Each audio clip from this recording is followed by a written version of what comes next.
నమస్కారం VVB9 news కి స్వాగతం. హెడ్లైన్ చూద్దాం. కేసీఆర్ కారు తోకానికి వెళ్ళింది, తిరిగి రాదు. ముఖ్యమంత్రి రేవంత్. జనసేనకు కామన్ సింబల్ గా గాజు గ్లాసు. ఏపీలో మే 1 నుంచి 5వ తేదీ వరకు పెన్షన్ల పంపిణీ. రేపటి నుంచి తెలంగాణలో తమిళిసై ఎన్నికల ప్రచారం. బీఆర్ఎస్ కారు కార్ఖానాకు పోయిందని, తుక్కు కింద అమ్ముడుపోయిన ఆ కారు ఇక తిరిగి రాదని సీఎం రేవంత్ రెడ్డి అన్నారు. కేసీఆర్ ఇప్పుడు బస్సు వేసుకుని కొంగజపం చేస్తున్నారని విమర్శించారు. తిక్కలోడు తిరునాళ్ళకు పోతే ఎక్కేందుకు దిగేందుకు సమయం సరిపోయిందన్నట్లుంది కేసీఆర్ పరిస్థితి. కేసీఆర్ కారు తోకానికి వెళ్ళింది, ఇక తిరిగి రాదు. ఉద్యోగం ఊడిందనే కేసీఆర్ బస్సు యాత్ర పేరుతో కొంగజపం చేస్తున్నారు. ఆయన నమ్మితే లట్టుక్కున మింగేస్తారు, జాగ్రత్త. ఈ కొంగ కొట్టేస్తే పరోక్షంగా బీజేపీకి ఓటు వేసినట్లే అని అన్నారు. ఆదివారం మల్కాజ్గిరి పార్లమెంట్ సెగ్మెంట్ పరిధిలోని ఎల్బీనగర్, యాప్రాల్లో నిర్వహించిన రోడ్ షో, కార్నర్ మీటింగ్లో రేవంత్ పాల్గొన్నారు. మల్కాజ్గిరి కాంగ్రెస్ అభ్యర్థి పట్నం సునీత మహేందర్ రెడ్డికి మద్దతుగా ప్రచారం నిర్వహించారు. తెలంగాణ చరిత్ర తెలియదు, భూగోళం తెలియదు. మొన్నెక్కడో మాట్లాడుకుంటూ కృష్ణానది కూడా నేనే కట్టినా అంటాడు. ఎవడన్నా నది కడతాడా ప్రపంచంలో? కట్టినా అంటే సోషల్ మీడియాలో భయంకరంగా ట్రోలింగ్ చేసినారు వాళ్ళందరూ కూడా. ఏరి కోరి మొగర్ని తెచ్చుకున్నాడు ఒక ఆమె. ఏరి కోరి మొగర్ని తెచ్చుకుంటే ఎగిరెగిరి తనిండట వాడు. మనం ఇలా వాళ్ళ అడ్డగోలు హామీలు చూసి మోసపోయి ఓట్లేస్తే కేవలం 4-5 నెలలే ఏం జబ్బొచ్చింది నాకు అర్థం కాదు. తెలంగాణకు కరెంట్ ఎక్కడ పోయింది, సాగునీళ్ళు ఎక్కడ పోయినాయి, పంటలు ఎందుకు ఎండుతున్నాయి, మంచినీళ్ళ కరువు ఎందుకు వస్తున్నది?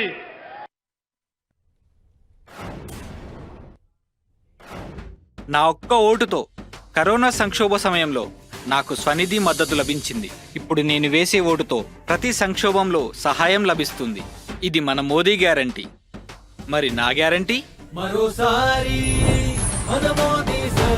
కమలం పువ్వుకు ఓటేద్దాం, బీజేపీని గెలిపిద్దాం. ఏపీలో ఎన్నికల రోజు సమీపిస్తున్న తరుణంలో జనసేన పార్టీకి ఎన్నికల సంఘం శుభవార్త చెప్పింది. జనసేన పార్టీకి ఫ్రీ సింబల్గా ఉన్న గాజు గ్లాస్ గుర్తును కేటాయించింది. జనసేనకు గాజు గ్లాస్ గుర్తు కేటాయింపై ఈసీ నుంచి ఇప్పటికే జనసేనకు సమాచారం వచ్చింది. తాజాగా కలెక్టర్లతో జరిగిన సమావేశంలోనూ ఏపీ ఎన్నికల ప్రధాన అధికారి ముఖేష్ కుమార్ మీనా దీనికి సంబంధించి కీలక ఆదేశాలు జారీ చేశారు. ఎన్నికల్లో జనసేన సింబల్గా గాజు గ్లాస్ గుర్తు కేటాయించాలని కలెక్టర్లకు సూచించారు.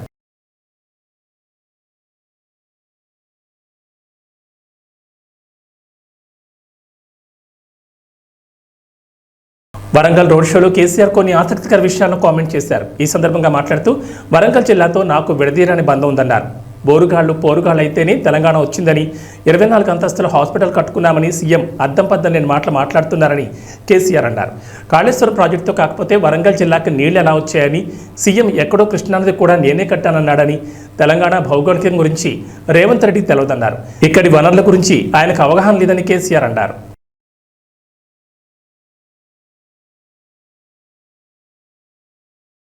ఏపీలో పెన్షనర్లకు గుడ్ న్యూస్. ఈ మండే ఎండల్లో పింఛన్ల కోసం మీరు సచివాలయాలకు వెళ్లాల్సిన అవసరం లేదు. అవును, లబ్ధిదారుల బ్యాంక్ ఖాతాల్లో పెన్షన్ నగదు జమ చేయాలని ప్రభుత్వం నిర్ణయించింది. ఇక బ్యాంక్ అకౌంట్ లేని వారికి, దివ్యాంగులకు, ఆరోగ్య సమస్యలు ఉన్న వారికి ఇంటి వద్దకు వచ్చి పింఛన్లు ఇవ్వనున్నారు. వీరికి మే 1 నుంచి 5వ తేదీలోపు ఇళ్లకొచ్చి సచివాలయ ఉద్యోగులు పింఛన్లు ఇస్తారు. పెన్షన్ల పంపిణీలో లబ్ధిదారులకు ఇబ్బందులు లేకుండా చూడాలన్న ఈసీ ఆదేశాలతో విధి విధానాల్లో ఈ మేరకు మార్పులు చేసింది ప్రభుత్వం. మాజీ గవర్నర్ తమిళిసై సౌందరరాజన్ రేపటి నుంచి రాష్ట్రంలో ఎన్నికల ప్రచారం నిర్వహించనున్నారు. తమిళనాడు బీజేపీ వాలంటీర్లతో కలిసి 10 రోజుల పాటు ఆ పార్టీ ఎంపీ అభ్యర్థుల తరఫున ప్రచారంలో పాల్గొంటారు. గవర్నర్ పదవికి రాజీనామా చేసిన ఆమె తమిళనాడులోని చెన్నై సౌత్ లోక్సభ స్థానానికి బీజేపీ అభ్యర్థిగా బరిలో ఉన్నారు. ఆ స్థానానికి తొలి విడతలో పోలింగ్ పూర్తయింది. ఒడిశా, పశ్చిమ బెంగాల్లో తీవ్రమైన వేడిగాలులు వీస్తాయని తెలిపింది వాతావరణ శాఖ. ఈ పరిస్థితుల వల్ల ఒడిశా, బెంగాల్ ప్రాంతాలకు రెడ్ అలర్ట్ జారీ చేసినట్టు తెలిపింది ఐఎండీ. బెంగాల్లోని గంగానదిలో చాలా రోజులుగా తీవ్ర వేడిగాలులు వీస్తున్నాయని, అందుకే రెడ్ అలర్ట్ ప్రకటించామని ఐఎండీ సీనియర్ శాస్త్రవేత్త సోమాసేన్ రాయ్ తెలిపారు. ముఖ్యంగా ఉత్తర ఒడిశాలో తీవ్రమైన హీట్ వేవ్ పరిస్థితులు ఉంటాయని తెలిపారు అధికారులు.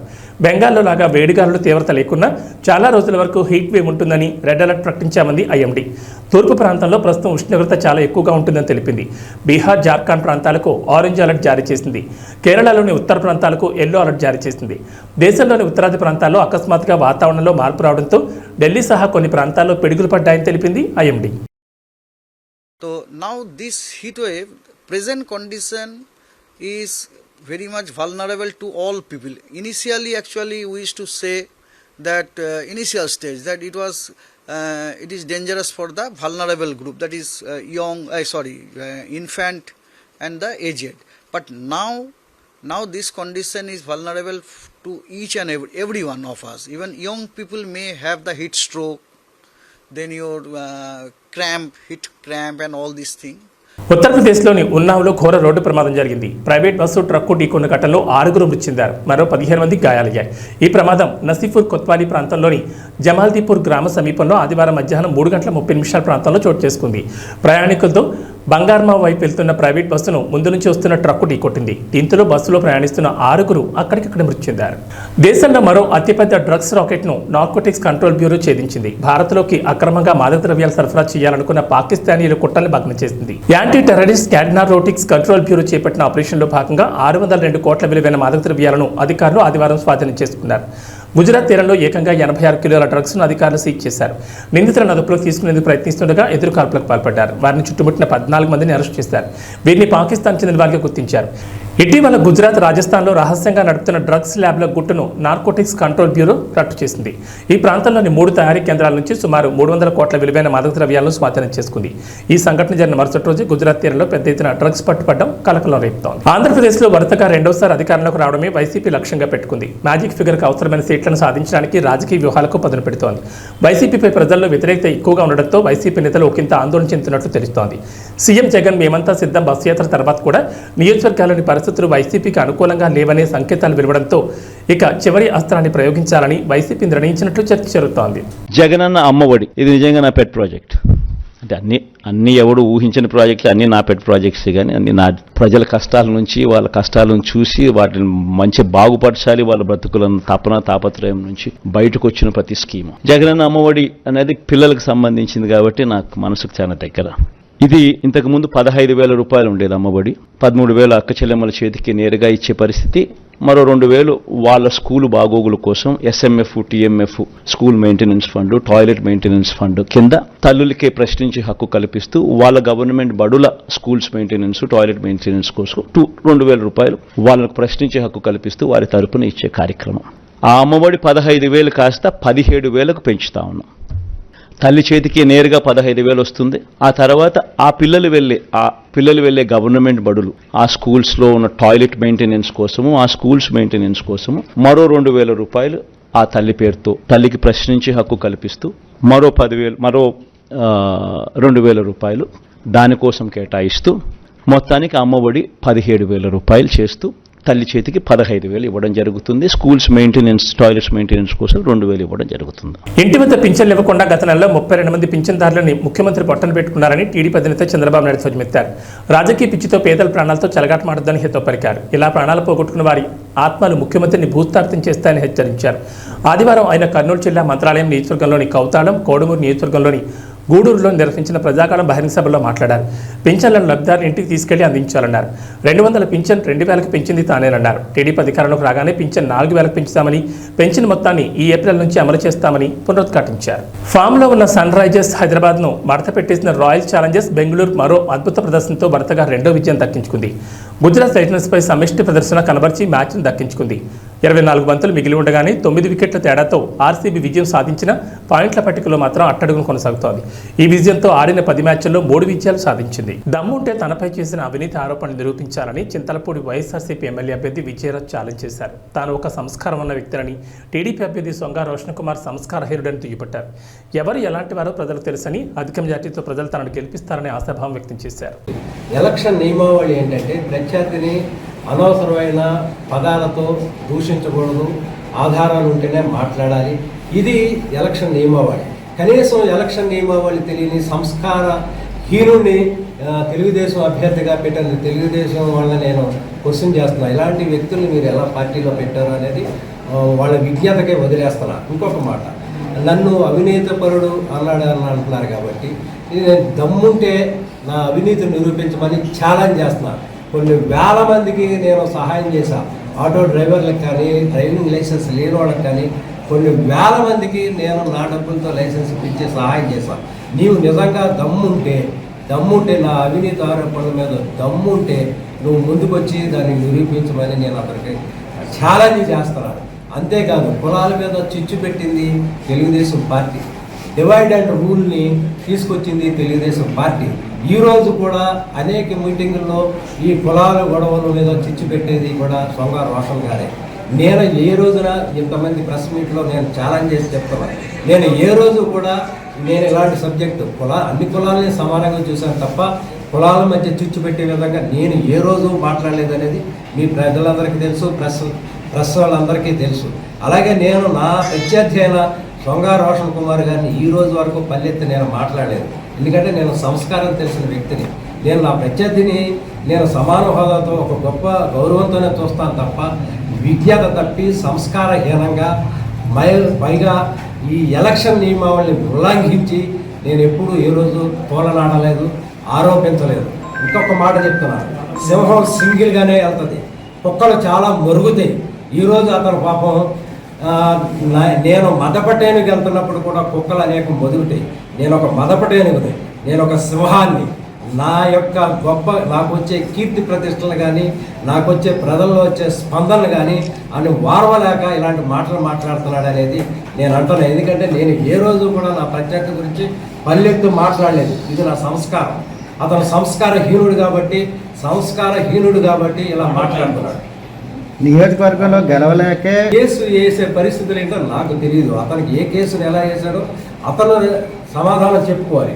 అతను నిరపరాధి అయితే అతను సమాధానం చెప్పుకోవాలి. అంతేగాని నేను కేసు వేయించారని ప్రతిదానికి నన్ను టార్గెట్ చేసి మాట్లాడటం, అతను గెలవలేక ఓడిపోతున్నాడని భయంతో చేసే ఆరోపణలని నేను చెప్తున్నాను. సైకిల్కి గేర్లు ఎక్కడ ఉంటాయి? సైకిల్కి గేర్లు ఉండదని తగ్గదు వారు ఆయనకి స్పీడ్ పెంచమారండి, మాకు సంతోషమే. ఆయన స్పీడ్ పెంచితేనే కదా మాకు కూడా తెలిసేది. ప్రత్యర్థి ఎంత గొప్పవాడైతే అంత బలంగా ఢీకొనాలని నేను చూస్తున్నాను. ప్రత్యర్థి గొప్పవాడిని సమవుజ్జిని ఎన్నుకోవాలని నేను చూస్తున్నా. కానీ ప్రత్యర్థి దగ్గర దమ్ము లేదు, ధైర్యం లేదు. ఓటమి భయంతో అతను ఈరోజు పిచ్చిగా మాట్లాడుతున్నాడని నాకు అర్థమైంది. ఏ రోజు నేను ఏ ప్రెస్ మీట్లో కూడా నా ప్రత్యర్థిని నేను దూషించలేదు. నా ప్రత్యర్థిని గౌరవిస్తాను. ఎందుకంటే సమవుజ్జితో పోటీ పడటం నా ధర్మం.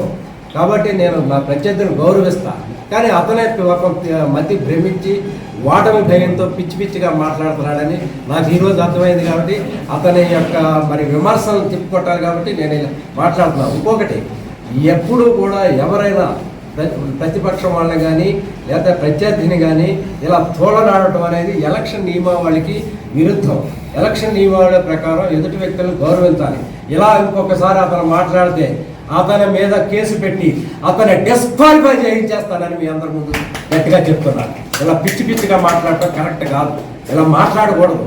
అది సభ్యత కాదు, సంస్కారం కాదు, ఎలక్షన్ నియమావళి అంతకన్నా కాదు.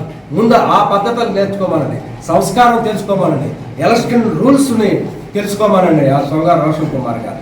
ఆ తర్వాత మాట్లాడమనండి. ఎన్టీఆర్ జిల్లా కొండూరు మండలం గంగిరెడ్డిపాలెం గ్రామంలో ఎన్నికల ప్రచారం ప్రారంభించారు. మైలవరం తెలుగుదేశం పార్టీ మహాకూటమి అభ్యర్థి ఎమ్మెల్యే వసంతకృష్ణ ప్రసాద్, విజయవాడ పార్లమెంట్ అభ్యర్థి కేసినేని శివనాథ్కి సైకిల్ గుర్తు ఓటుపై ఓట్లు వేసి గెలిపించాలని విజ్ఞప్తి చేశారు. ఈ కార్యక్రమంలో బీజేపీ, జనసేన, తెలుగుదేశం పార్టీ సభ్యులు పాల్గొన్నారు.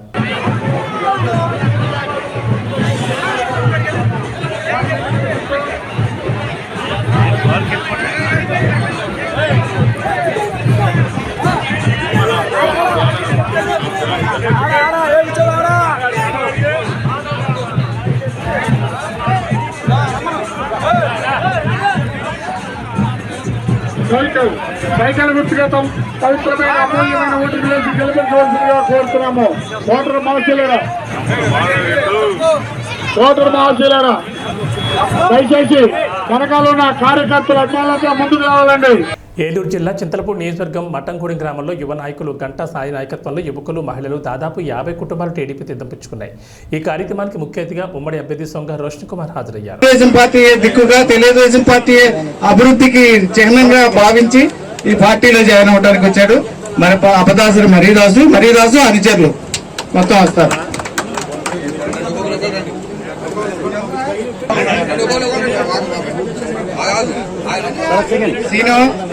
సీను మీరందరూ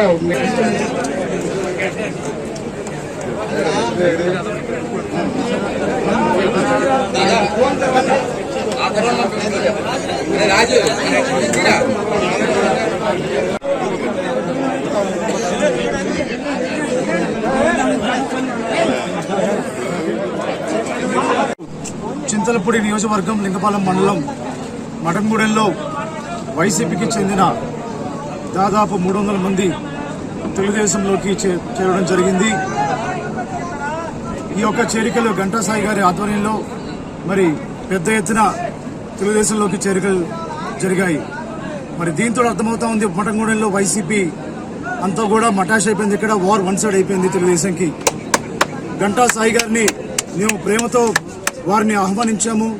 అలాగే వారికి సముచితమైన స్థానం గౌరవం పార్టీలో ఇస్తాము. ఇక్కడ ఉన్న సమస్యలపై ఏదైనా ఉన్నా కూడా వారిని సంప్రదించవచ్చు. అలాగే తెలుగుదేశం, జనసేన, బీజేపీ ఉమ్మడి పార్టీ తరఫున మేము వారికి మఠంగూడెం గ్రామానికి ఎప్పుడు కూడా తోడుగా ఉంటామని చెప్పి మీడియా ముఖం ద్వారా నేను చెప్తున్నాను. అలాగే ప్రతి గ్రామంలో, ప్రతి మండలంలో చేరికలు 1, 10 కాదు, 100లో, 1000లో చేరికలు తెలుగుదేశం, జనసేన, బీజేపీకి రావడం జరుగుతూ ఉంది. మరి ఎక్కడ చూసినా కూడా మార్పు మొదలైంది. నారా చంద్రబాబు నాయుడు గారు ఆంధ్రప్రదేశ్ ముఖ్యమంత్రిగా ప్రమాణ స్వీకారం చేయడం ఖాయం. అలాగే చింతలపూడి ఎమ్మెల్యే అభ్యర్థిగా నన్ను, ఏలూరు ఎంపీ అభ్యర్థిగా పుట్ట మహేష్ యాదవ్ గారిని భారీ మెజార్టీతో గెలిపిస్తామని ప్రజలు నిశ్చయంగా ఉన్నారు. అదే మాట అందరూ కూడా ఒకే కంఠంతో చెప్తున్నారు. మరొకసారి మఠంగూడెంలో ఇక్కడ జరిగిన చేరికలు ఎవరైతే తెలుగుదేశం పార్టీలోకి వచ్చారో వాళ్ళందరినీ కూడా కుటుంబ సభ్యులాగా మేము చూస్తామని చెప్పి మాటిస్తూ సెలవు తీసుకున్నాను. జై తెలుగుదేశం, జై జనసేన, జై బీజేపీ. ఇప్పుడు మఠంగూడెంలో వైసీపీ చింతలపూడి నియోజకవర్గ వైసీపీ అభ్యర్థి మఠంగూడెంలో పుట్టాను నేను, మఠంగూడెం నాది అని చెప్తున్నాడు. అలాంటి వైసీపీ అభ్యర్థి మఠంగూడెంలో పుట్టి బ్రేక్ ఇన్స్పెక్టర్గా వర్క్ చేసి మఠంగూడెంలో ₹1 కూడా ఏ పేద వ్యక్తికి ఖర్చు పెట్టిన వ్యక్తి ఖమ్మం విజయరాజు. అట్లాంటి వ్యక్తి ఇవాళ వచ్చేసి మీ అందరికీ సేవ చేస్తాను, మీ అందరికి అది చేస్తాను, మీ అందరికి ఇది చేస్తానని చెప్తే వినడానికి ఇక్కడ చెవులో పూలు పెట్టుకున్నాము. మఠంగూడెం గ్రామ ప్రజలు చాలా తెలివిగల వాళ్ళు. ఈ మఠంగూడెం గ్రామ ప్రజలకి ఎవరికి ఓటేయాలి, ఎవరికి ఓటు వేయకూడదు అని అందరికీ తెలుసు. ఇవాళ పెద్ద ఎత్తున చేరికలు జరిగినాయి అంటే అదే కారణం. ఇంతవరకు విజయరాజు మఠంగూడెం అని చెప్తున్నాడు. విజయరాజు అనే అతను ఎట్లా ఉంటాడో, ముఖం ఎట్లా ఉంటుందో ఇక్కడ ఉన్న చాలా మంది గ్రామ ప్రజలకి తెలియదు. అట్లాంటిది ఇక్కడ మఠంగూడెం గ్రామం నాది అంటే ఇక్కడ ఏ సేవ చేయకుండా, ఏమీ చేయకుండా వచ్చేసి ఇవాళ ఓట్లు వేసేయమంటే వేసేయడానికి మఠంగూడెం గ్రామ ప్రజలు సిద్ధంగా లేరని మీ అందరి ఈ మీడియా ముఖంగా తెలియజేస్తున్నాం. ఈ చేరికలు చాలా జరిగినాయి. రోషన్ కుమార్ గారు అత్యధిక మెజార్టీతో గెలుస్తారు. ఇంకోటి ఏంటంటే రోషన్ కుమార్ గారు కాదు, చంద్రబాబు నాయుడు గారి ప్రభుత్వం వచ్చేసింది. నిన్న వాళ్ళు ఇచ్చిన ఉడతలు పట్టే మేనిఫెస్టో చూసిన తర్వాత అందరికి అర్థమైపోయింది, నిన్నే గెలిచిపోయింది, ప్రభుత్వం స్థాపించేస్తుంది. దాన్ని అందరూ నమ్ముతున్నాము. మీరు కూడా మీడియా ముఖంగా మాకు సపోర్ట్ చేస్తారని కోరుకుంటున్నాం. ఎన్నికల ప్రచారంలో భాగంగా పొన్నవరం గ్రామానికి వచ్చిన వైఎస్ఆర్ కాంగ్రెస్ పార్టీ అభ్యర్థి డాక్టర్ మొండితోక జగన్మోహన్ రావుకి గ్రామస్తులు అపూర్వ స్వాగతం పలికారు. ఫ్యాన్ గుర్తు కోటేసి గెలిపించారంటూ రోడ్ షోలో ప్రచార రథంపై నుంచి ప్రజలకు అభివాదాలు చేస్తూ ప్రతి ఒక్కరిని పలకరించారు.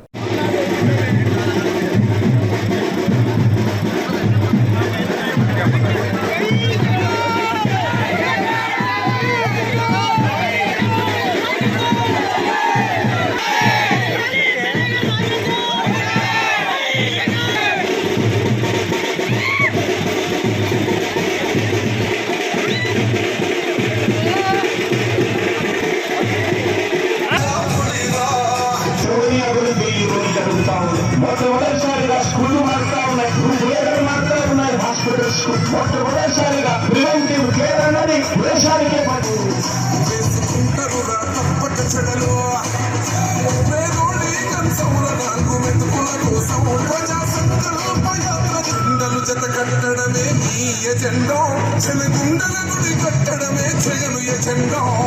బలిరా బలిరా బలిరా, పులివెందులలో పుట్టిందా పులిరా, చిల కూర్చోవడమే నీ ఎజెండా. గన్నవరం మండలం మెట్లపల్లిలోని భారీగా గోవా మద్యాన్ని పోలీసులు స్వాధీనం చేసుకున్నారు. మెట్లపల్లిలోని ఓ మామిడి తోటలో మద్యాన్ని అక్రమంగా నిల్వ ఉంచారంటూ పోలీసులు సమాచారం రావడంతో పోలీసులు సోదాలు నిర్వహించగా భారీ మొత్తంలో గోవా మద్యం బయటపడింది. వీటి విలువ సుమారు 75,50,000 ఉంటుందని అంచనా.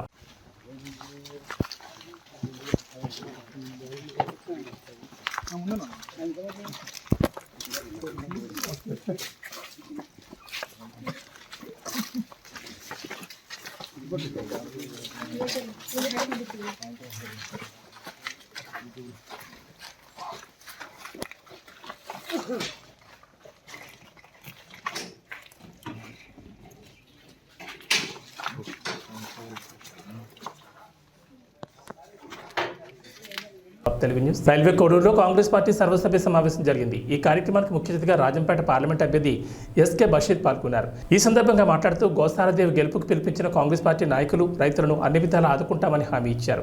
5 సంవత్సరాల్లో రైల్వే కోడూరు నియోజకవర్గానికి వైఎస్ఆర్సీపీ కాంగ్రెస్ పార్టీ చేసింది ఏమీ లేదని కాంగ్రెస్ పార్టీ రాజంపేట పార్లమెంట్ అభ్యర్థి ఎస్కే బషీర్ అన్నారు. యథార్థంగా మాట్లాడి యథార్థంగా పనులు చేసి ఓట్లు వేయించుకోండి, గెలిపించుకోండి. అప్పుడు చేయడం మీ సత్తా ఏందో, మా కాంగ్రెస్ సత్తా ఏందని ఈ సభాముఖంగా తెలియజేస్తున్నాను. రైల్వే కోడూరు మండల అధ్యక్షుడైన నేను డాక్టర్ సయ్యద్ అహ్మద్ మా యొక్క రైల్వే కోడూరు అభ్యర్థి గోశాల దేవి తరఫున మా యొక్క ఎంపీ పార్లమెంట్ అభ్యర్థులు శ్రీ ఎస్కే బాషిద్ గారి తరఫున ఒక మాట రైల్వే కోడూరు ప్రజలకు కానీ అన్నమయ్య జిల్లా ప్రజలకు కానీ తెలియజేస్తున్నాము. మా ఎంపీ గారిని గెలిపిస్తే ఈ యొక్క రైల్వే కోడూరు ప్రాంతం ఎంత సుభిక్షమైన ప్రాంతం అంటే, ఎప్పుడైతే ప్రత్యేక హోదా కనుక మాకు వస్తే ఈ ప్రత్యేక హోదా ద్వారా మా ఎంపీ గారి యొక్క ఆధ్వర్యంలో మొత్తం రైల్వే కోడూరు ప్రాంతాన్ని ఒక వ్యవసాయ యొక్క పూర్తిగా ఫుడ్ ప్రాసెసింగ్ యూనిట్స్ కానీ ఇంకా ఈ వ్యవసాయానికి సంబంధించే ప్రతి ఒక్క దీని యొక్క మొత్తం రీసెర్చ్ సెంటర్గా మార్చి రైల్వే కోడూరును మార్చి ప్రజలకు ఇక్కడ ప్రతి ప్రజలకు ఉద్యోగాలు కల్పించి ప్రత్యేక హోదాలో ఏవేవైతే బెనిఫిట్స్ వస్తాయో అన్ని బెనిఫిట్స్ అన్నమయ్య జిల్లాకు వచ్చేలా మేము పాటుపడి పోరాడి మా యొక్క ఎంపీ గారి ద్వారా మేము చేస్తామని ప్రజలకు తెలియజేస్తున్నాము. భాగంగా ఈరోజు అన్నమయ్య జిల్లా రైల్వే కోట నియోజకవర్గంలో గోశాలదేవి కాంగ్రెస్ అభ్యర్థి పార్లమెంట్ సభ్యులు షేక్ బషీర్ గారికి సిపిఎం పార్టీగా మేము సంపూర్ణమైన మద్దతు ఇస్తున్నాం. రాష్ట్రంలో మేము 8 అసెంబ్లీ సీట్లలో సిపిఐ అనేది అలయన్స్లో కుదిరింది కాబట్టి ఈ భాగంగా మేము కోడూరులో వాళ్ళ పొత్తులో భాగంగా వాళ్ళ కోసం మేము పనిచేస్తూ ఉన్నాం. మేము స్థానిక సమస్యలపైన అనేకమైనటువంటి ఉద్యమాలు చేశాం. కోడూరులో బైపాస్ రోడ్డు కావాలని, అదే వెరైటీస్ మిల్లులు 200 మూతపడిపోయి దాదాపు 30,000 మంది ప్రత్యక్ష పరోక్షంగా ఉపాధి కోల్పోయినారు. ఈ పాలకవర్గ తెలుగుదేశం కానీ వైసీపీ కానీ 2 పార్టీల మిల్లుల గురించి పట్టించుకోలేదు. ఆ మిల్లులు ఆత్మహత్య చేసుకునే పరిస్థితి ఉంది, ఉపాధి పోయింది. అదేవిధంగా ఈరోజు సబ్ రిజిస్టర్ ఆఫీస్ లేదు, వెంకటగిరికి రోడ్డు లేదు. అదేవిధంగా బ్యాక్ వాటర్ సమస్యలు తెస్తామన్నారు, ఇంతవరకు తేలేదు. అదేవిధంగా కోల్డ్ స్టోరేజ్ తెస్తామన్నారు, తెల్లది. అప్సా జ్యూస్ ఫ్యాక్టరీ మూతపడింది. ఆ పండ్లకు ప్రసిద్ధిగాంచిన అప్సా ఫ్యాక్టరీ దాన్ని విస్తృతపరిస్తే ఈ ప్రైవేటు జ్యూస్ ఫ్యాక్టరీల వల్ల గవర్నమెంట్ దాన్ని మూత వేశారు. గతంలో రాజశేఖర్ 8 కోట్లు కేటాయించాడు లాస్ట్ మూమెంట్లో, కానీ దాన్ని మళ్ళీ తర్వాత వచ్చిన పాలకవర్గాలు ఎవరు దాన్ని అమలు చేయలేదు. కాబట్టి దాన్ని తెరిపించాలి. అదేవిధంగా ఇక్కడ చెరువులన్నీ కబ్జాకైనాయి, ప్రభుత్వ భూములు కబ్జాకైనాయి. పేదవాడికి తెలుగుదేశం ప్రభుత్వం కానీ వైసీపీ ప్రభుత్వం ఒక్క పేదవాడికి 1 ఎకరా భూమి ఇవ్వలేదు. ఈరోజు అసైన్మెంట్ జరపలేదు. జరిపితే ఒక లాస్ట్ మూమెంట్లో వాళ్ళకి అనుకూలంగా ఉన్నట్టు చేసుకున్నారు, ఎవరికి పేదవాడికి ఇవ్వలేదు. కాబట్టి అసైన్మెంట్లో పేదవాడికి అందరికీ భూమి దక్కాలి. భూమి కొనుగోలు పథకం దళితులకు ఉంటే దాన్ని తీసేశారు వీళ్ళు, ఈ వైసీపీ ప్రభుత్వం. సంక్షేమ పథకాలు అనేకమైన దూరం చేస్తారు ప్రజలకు అందుబాటులో లేకుండా. రెండోది ఈరోజు డంపింగ్ యార్డు వెంకటేశ్వర స్వామి గుడి కాడ దగ్గర వేశారు. అది ఎక్కడైనా మన టౌన్కి 10 కిలోమీటర్ దూరంలో డంపింగ్ యార్డ్ వేయాలి. కానీ అక్కడ చెత్త అంతా తీసుకుని అక్కడ వేసి కాల్చి టైర్లు కాల్చి మొత్తం పొగంతా అక్కడ వాలి పొల్యూషన్ కానీ తట్టుకోలేక ఎండల నుంచి పరుగులు తీస్తున్నారు గత 5 రోజుల నుంచి. ఈరోజు అనేక అధికారులు చెప్పినా పట్టించుకోలేదు. కాబట్టి వెంటనే అధికార పార్టీ వాళ్ళు దాన్ని సరి తీసుకొని దాన్ని అనంతరాజపేటలో దూరంగా ఏటికాడ ఉన్నటువంటి దాంట్లో పరంపొక 20 ఎకరాల స్థలం ఉంది, దాంట్లో వేయాలి. కానీ ఇక్కడ ఎవరు కేటాయించారు. కాబట్టి దీనివల్ల పసిపిల్లలకు ఊపిరాటం లేదు. ఇప్పుడు ఇక్కడ పరుగులు తీస్తున్నారు దాంట్లో. వెంటనే దీన్ని చర్య తీసుకోవాలని చెప్పి ప్రజల ప్రాణాలు కాపాడాలని మేము ఈ సందర్భంగా సిపిఎంగా డిమాండ్ చేస్తున్నాం. భవిష్యత్తులో వీళ్ళందరూ కలిసి పార్లమెంట్లో గెలిపించి పంపించాలని, ఈరోజు ప్రజాస్వామ్యాన్ని కాపాడాలని చెప్పని కోరుతున్నాం. వ్యాక్సినేషన్కి అవినీతికి వ్యతిరేకంగా పోరాటం చేయాల్సింది సిపిఎం పార్టీ పోరాటం చేస్తుంది. స్థానిక సంస్థలపై రాజీలేట్ పోరాటం చేస్తుంది. కాబట్టి మేము సిపిఎం పార్టీ ఉద్యోగులు, కార్మికులు, హక్కులు వాళ్ళందరూ కూడా దళితులు, పేదలందరి కోసం పనిచేస్తుంది సిపిఎం పార్టీ. ఈ కాంగ్రెస్ అభ్యర్థుల గెలుపు కోసం కృషి చేస్తామని సందర్భంగా తెలియజేస్తున్నాం.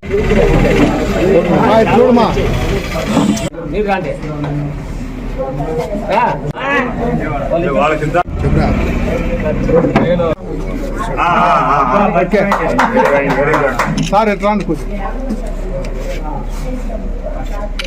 సోదరా నమస్తే.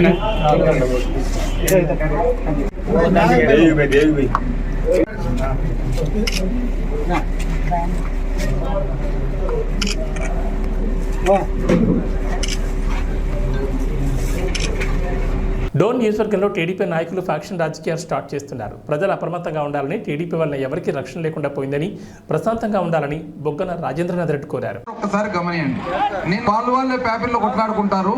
ఆ కొట్లాటను ఈ పక్క 15 జీపులు, ఆ పక్క 15 జీపులు తీసుకొని వెంటబడుకుంటూ డోన్కు పోతారు. ఆడ నుంచి వెంటబడుకుంటూ బేతంచెర్లకు పోతారు. అక్కడ నుంచి పరిగెత్తిపోయి నా దగ్గరలో కూర్చుంటారు. ఎంత అన్యాయం అండి ఇది.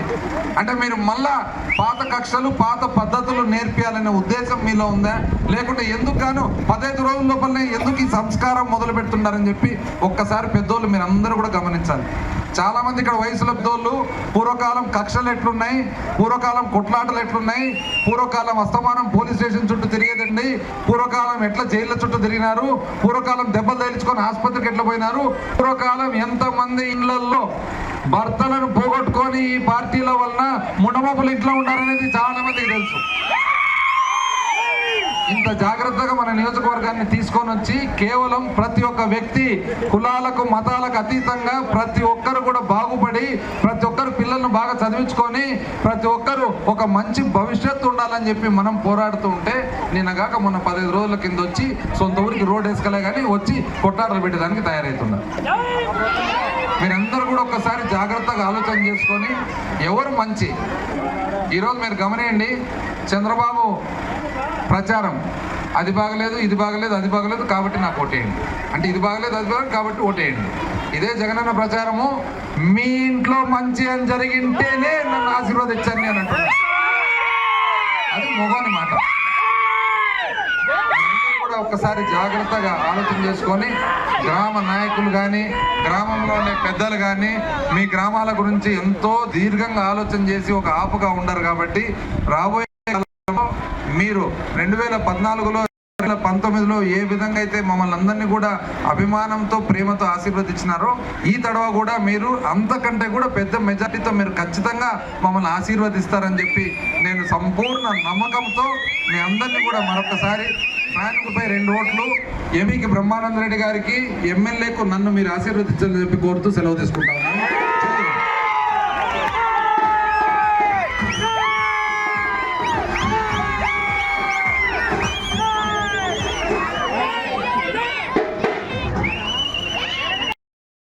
ఖమ్మం బీఆర్ఎస్ పార్టీ ఎంపీ అభ్యర్థి నామా నాగేశ్వరరావు స్థానిక కూరగాయల మార్కెట్లో ఎన్నికల ప్రచారం నిర్వహించారు. ఈ సందర్భంగా నామా తాను 2 సార్లు ఎంపీగా చేసిన అభివృద్ధిని వివరించి తన కారుగుర్తుకు ఓటు వేయాలని అభ్యర్థించారు.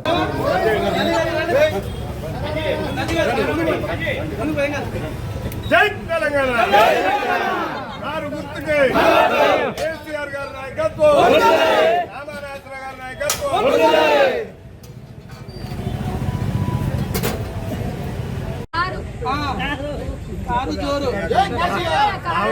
కోటర్ ఇచ్చాను సార్, 46 రెండాలు కనిపించారు.